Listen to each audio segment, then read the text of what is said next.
Hi students, this is Umamageshwari, Assistant Professor, Department of English, St. Joseph's College of Arts and Science, Cuddalore. This video is for the paper British Poetry. In this video, we are going to analyze the poem Sailing to Byzantium, written by William Butler Yeats.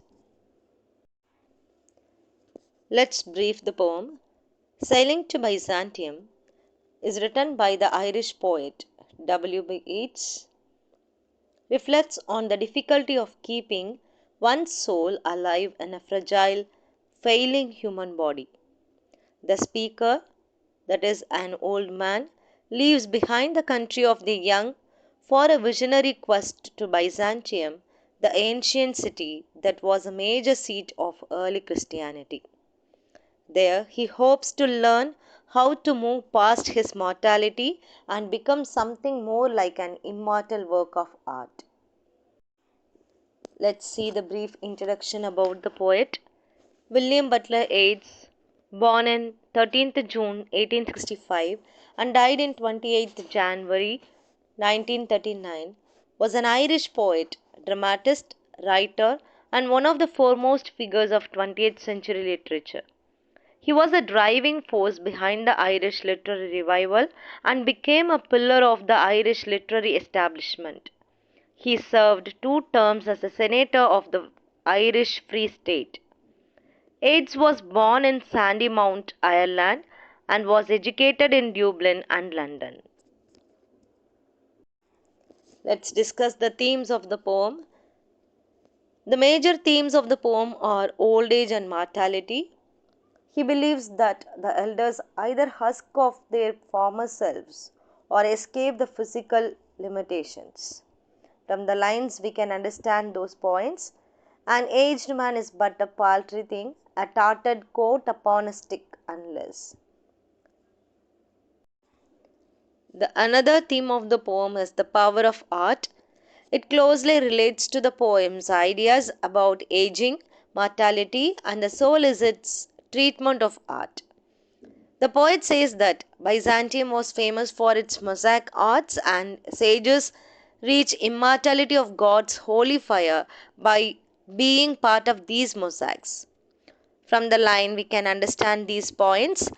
O sages standing in God's holy fire, as in the gold mosaic of a wall.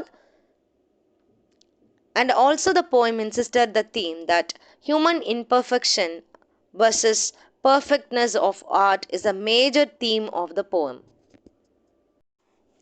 The poem is broken into 4 stanzas, each containing 8 lines. There is a set rhyme scheme throughout the poem of AB, AB, AB, CC. Yeats wrote the poem in iambic pentameter and there is a rhyming couplet at the end of each stanza. Such a rhyming scheme of stanzas is known as the Ottawa rhyme. The literary devices used in the poem are metonym, alliteration, irony, metaphor, epigram, apostrophe, onomatopoeia, and allusion.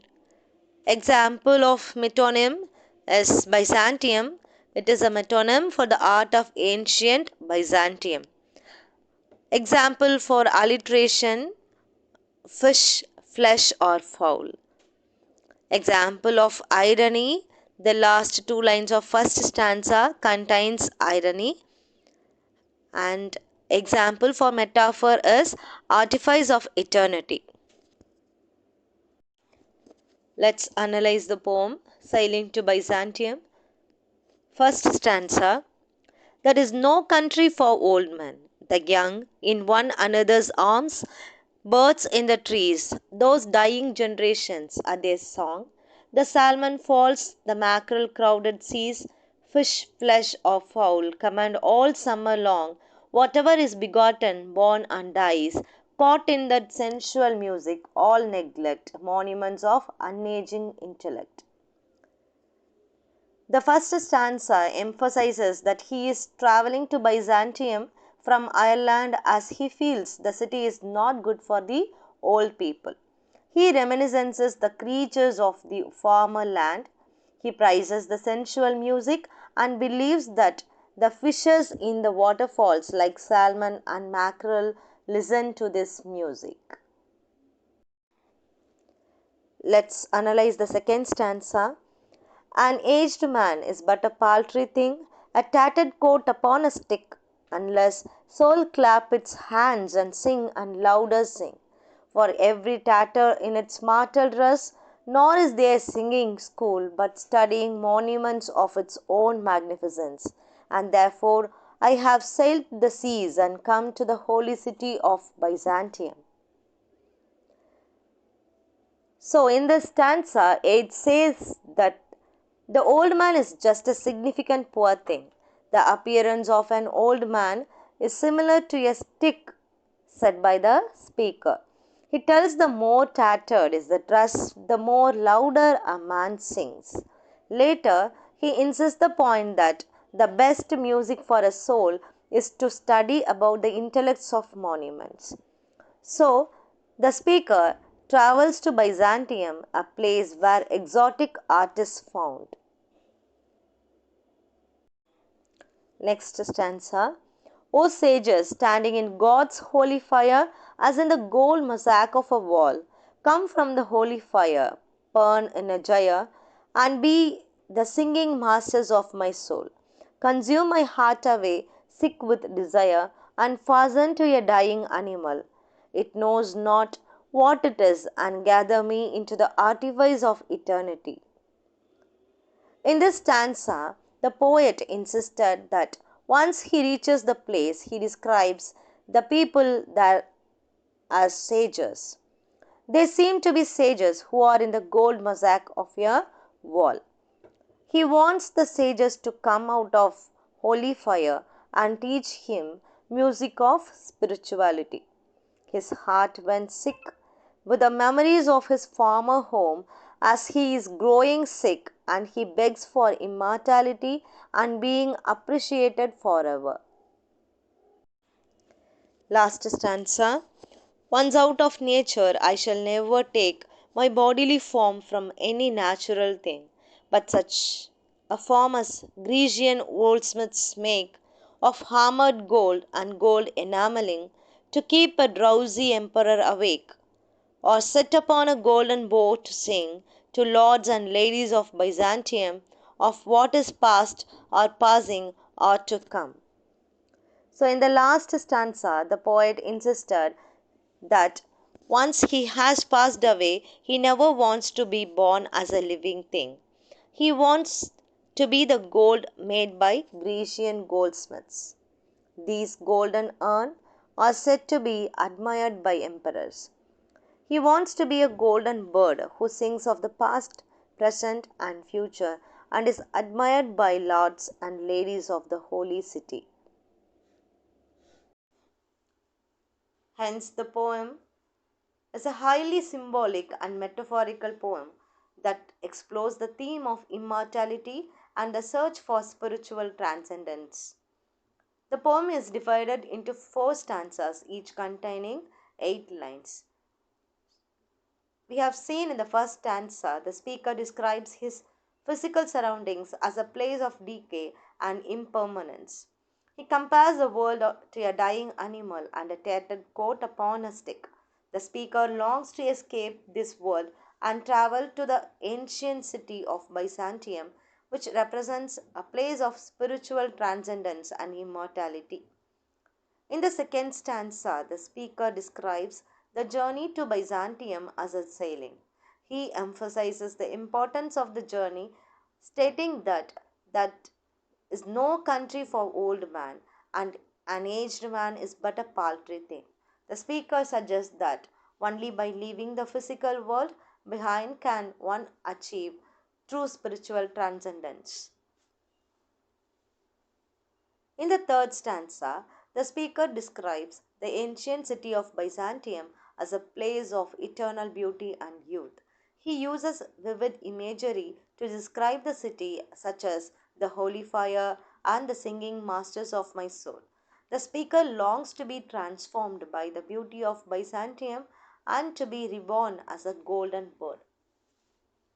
In the final stanza, the speaker reflects on his own immortality and the fleeting nature of life. He acknowledges that he is no longer young and that his physical body is decaying. However, he asserts that his soul can still achieve immortality through the transformative power of art. He states that once out of nature, I shall never take my bodily form from any natural thing, and that he will continue to live on through his art. Overall, the poem Sailing to Byzantium is a powerful meditation on the human search for immortality and the transformative power of art. The poem uses vivid imagery and rich symbolism to explore these themes and to challenge the reader to consider their own mortality and the legacy they will leave behind. The poem makes use of various poetic devices and symbols to convey its meaning. Some of these include symbolism of Byzantium. The city of Byzantium represents a symbol of immortality and eternal youth. Yeats uses the city as a metaphor for his own quest for transcendence, where he hopes to leave behind his aging body and transcend to a world of art, beauty, and eternal life. Metaphor of the goldsmith. The goldsmith is used as a metaphor for the artist who creates timeless works of art that transcend time and death.